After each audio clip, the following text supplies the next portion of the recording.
E aí, pessoal, beleza? Hoje a gente vai mergulhar fundo na mente de um ícone que todo mundo conhece, Son Goku. Um cara que é sinônimo de superação, de força, mas se a gente olhar de perto, vai ver que por trás desse herói tem uma personalidade, olha, cheia de contradições, bem complexa mesmo. Então, bora desconstruir essa lenda. E a gente já começa com uma pergunta que, olha, é meio polêmica. E se o maior herói do mundo for também uma pessoa, digamos, terrível? Parece estranho, né? Mas como é que pode o cara que salva o universo de novo e de novo ser ao mesmo tempo um pai super ausente, um marido que nem sabe o que está acontecendo e um cara que não consegue manter um emprego? Exatamente essa contradição que faz do Goku um personagem tão, mas tão fascinante para a gente tentar entender a psicologia dele. É isso aqui, o conto de dois Gokus. De um lado você tem o salvador do universo, o guerreiro que peita deuses, que protege toda a existência sem pensar duas vezes. E do outro lado tem um cara que some por anos para treinar e deixa a família para trás, que esquece o aniversário da esposa, que falha nas coisas mais básicas da vida em sociedade. Como é que essas duas metades conseguem existir na mesma pessoa? Então, para resolver esse quebra-cabeça, não dá para usar as ferramentas de sempre. A psicologia tradicional talvez não dê conta. A gente precisa de uma ferramenta especial, um mapa diferente para conseguir navegar nesses extremos da personalidade dele. E olha só, esse mapa existe. E essa ferramenta é a teoria das 12 camadas da personalidade.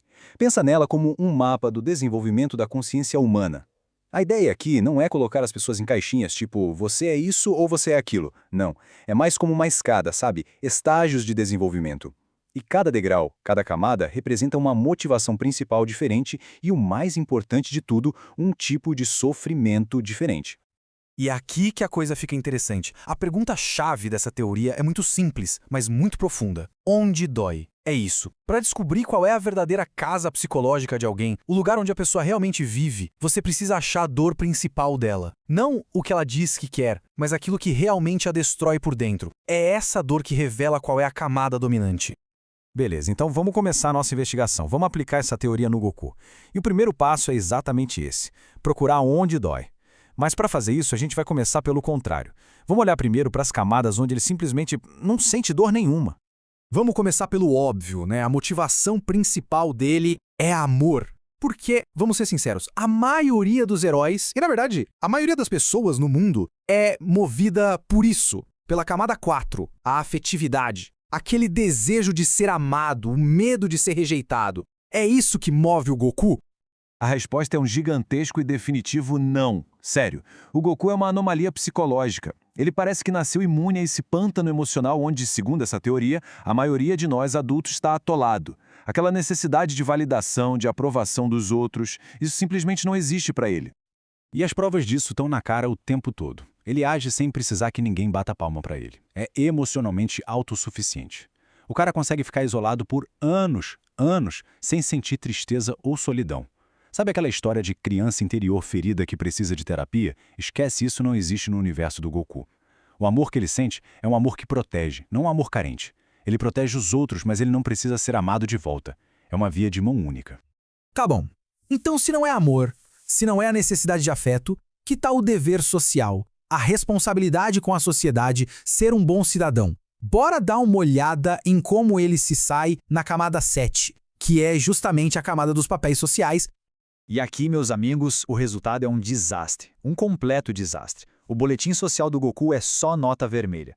Como pai, ele literalmente escolhe continuar morto para não ter que lidar com os problemas do dia a dia. Como provedor, um fracasso total. Quem sustenta a casa é a Xixi. Como marido, o cara esquece aniversário, não sabe nem o que é um beijo. A fonte da análise descreve ele como um ator que entrou no palco errado. É perfeito. Ele simplesmente não entende e nem quer entender as regras do jogo social. Ok, a gente já viu tudo que o Goku não é. Ele não é movido pela necessidade de amor, nem pelo dever social. Então, o que sobra? O que realmente move esse cara? Agora sim, a gente vai chegar no coração da personalidade dele, no motor que realmente faz tudo girar. É o número 5, a camada 5 da personalidade. É aqui, nesse lugar, que a gente encontra o verdadeiro Son Goku. E o que é a camada 5? Pensa nela como o despertar do ego. É aquele estágio da vida, bem adolescente mesmo, onde a pergunta principal deixa de ser será que gostam de mim? E vira será que eu sou forte? O sofrimento aqui não é a rejeição, não é a solidão, é a impotência, é a dor de ser fraco, de não ter poder suficiente. Tá começando a soar familiar, né?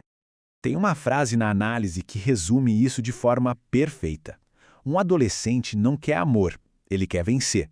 E essa é a mentalidade do Goku, 100%. Ele vive numa adolescência que nunca acaba, onde o mundo não é um lugar para criar laços, mas sim uma grande arena para testar os próprios limites e, claro, para vencer. E é aqui que tudo se encaixa. Lembra da pergunta onde dói? No Goku, dói aqui, na camada 5. Os momentos de maior sofrimento emocional dele na série toda nunca são por amor por alguém que o deixou, são por frustração. É aquele choro de raiva, de soco no chão, quando ele percebe que não é forte o bastante. A dor dele é a dor da impotência, a agonia de ser superado por um inimigo mais forte. Mas é aí que está a grande virada. Essa fixação toda no ego não faz dele só um cara imaturo. Pelo contrário, esse motor, essa vontade de poder absurda, permite que ele faça algo que a maioria das pessoas nem sonharia em conseguir.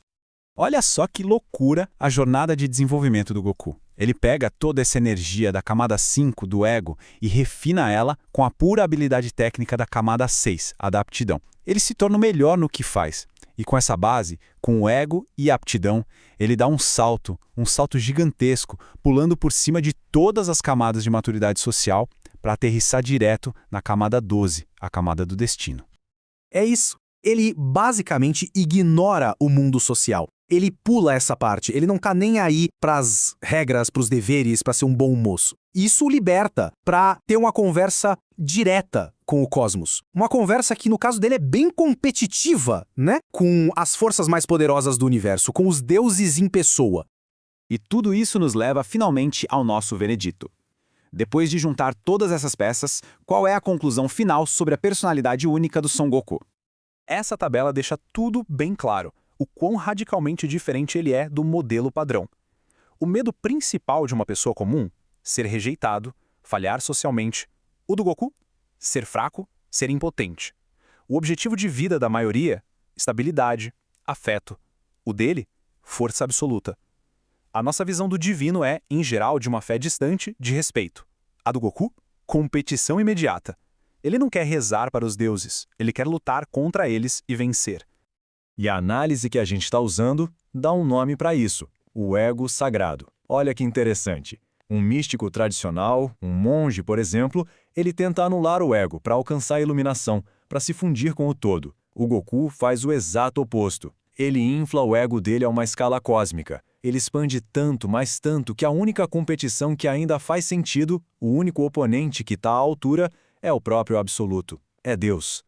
E essa é a grande sacada. Ele é o arquétipo do indivíduo puro que se recusa a ser civilizado. Ele precisa rejeitar a vida normal, ele precisa ser um mau cidadão para poder cumprir o destino cósmico dele. Ele se recusa a ser domesticado pelas regras da sociedade, para poder continuar sendo esse guerreiro em eterna expansão. Não é uma falha de caráter, é uma necessidade da natureza dele.